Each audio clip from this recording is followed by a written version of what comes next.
Hello guys, welcome back to Thakkoos world. ഇത് ഇന്നത്തെ ഒരു ഈവനിങ് ബ്ലോഗാണ് കേട്ടോ. കുറച്ച് നേരത്തെ ബ്ലോഗാണ് കേട്ടോ. ഒരു 5 മണിയൊക്കെ ആയപ്പോൾ ചെറിയൊരു പാൽപ്പൊടി ചായ ഇട്ട് കുടിച്ചു കേട്ടോ. നമ്മൾ എത്രയൊക്കെ പാൽപ്പൊടി ചായ കുടിച്ചാലും പാലും ചായയുടെ അത്രയും വരത്തില്ല അല്ലേ? എല്ലാവർക്കും അങ്ങനെ തന്നെയല്ലേ? പിന്നെ വൈകുന്നേരം കുഞ്ഞിന് എന്തെങ്കിലും കൊടുക്കണമല്ലോ എന്ന് ഓർത്ത് ഞാൻ പുട്ടുണ്ടാക്കി കേട്ടോ. ഗോതമ്പ് പുട്ടും പഴവും ആയിട്ടാണ് കുഞ്ഞിന് കൊടുത്തത് കേട്ടോ. എനിക്കിവിടെ പുട്ട് കുറ്റിയോ അല്ലെങ്കിൽ ചിരട്ട പുട്ട് മേക്കറോ അതൊന്നും ഇല്ല കേട്ടോ. ഞാൻ പുട്ടുണ്ടാക്കുന്നത് എങ്ങനെയാണെന്ന് വെച്ചാൽ പുട്ടിനെ നനച്ചിട്ട് ഇഡലിക്കുട്ടകമില്ലേ അതിൻ്റെ അകത്ത് കയറ്റി ആവി കയറ്റി എടുക്കുവാണ് ഞാൻ ചെയ്യുന്നത്. അങ്ങനെ ഞാൻ സ്ഥിരം പുട്ടുണ്ടാക്കുന്നത്. എപ്പോഴും ഒന്നുമില്ല, വല്ലപ്പോഴും ഒക്കെ ഇങ്ങനെ ഉണ്ടാക്കും കേട്ടോ. അങ്ങനെ പുട്ടൊക്കെ ചൂട് പുട്ടും തേങ്ങാപ്പീര എല്ലാം ഇട്ട് കൂടെ ഒരു പഴം എല്ലാം വെച്ച് ഒരു ഗ്ലാസ് ചായ ആയിട്ട് ഞാനും കുഞ്ഞും കൂടി പുട്ടിരുന്ന് കഴിക്കുക കേട്ടോ. അത് കഴിഞ്ഞപ്പം ഞാൻ ഫ്രിഡ്ജ് തുറന്ന് നോക്കിയപ്പോൾ 2 മാങ്ങ ഇരിക്കുന്നു. കഴിഞ്ഞ ദിവസം എൻ്റെ അച്ഛൻ കൊണ്ടു തന്നതാണേ. അപ്പം ഞാൻ ഓർത്ത് പച്ചമാങ്ങയാണ്, നല്ല പുളിയുണ്ട്, പുളിയുള്ള മാങ്ങയാണ് കേട്ടോ. ഞാൻ ഓർത്ത് ഇത് മാങ്ങാച്ചാർ ഇട്ട് വെച്ചേക്കാം. ഇടയ്ക്കിടയ്ക്ക് നമുക്ക് കറിയൊക്കെ വെക്കാൻ മടിയുള്ള സമയത്ത് ഈ അച്ചാറാണ് എന്നെ രക്ഷിക്കുന്നത് കേട്ടോ.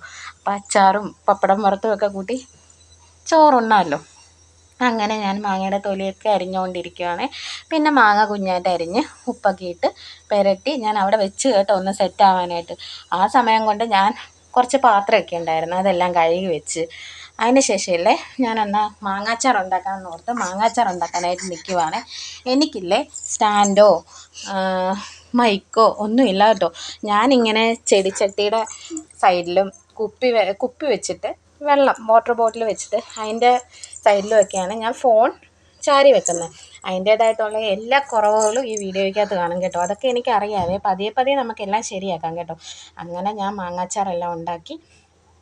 ഇതാണ് കേട്ടോ മാങ്ങാച്ചാറ്. ഞാനില്ലേ ഒരു 3 സ്പൂൺ പഞ്ചസാരയും കൂടി ഇട്ട് കേട്ടോ, പുളി കുറയാൻ വേണ്ടിയിട്ടാണ്.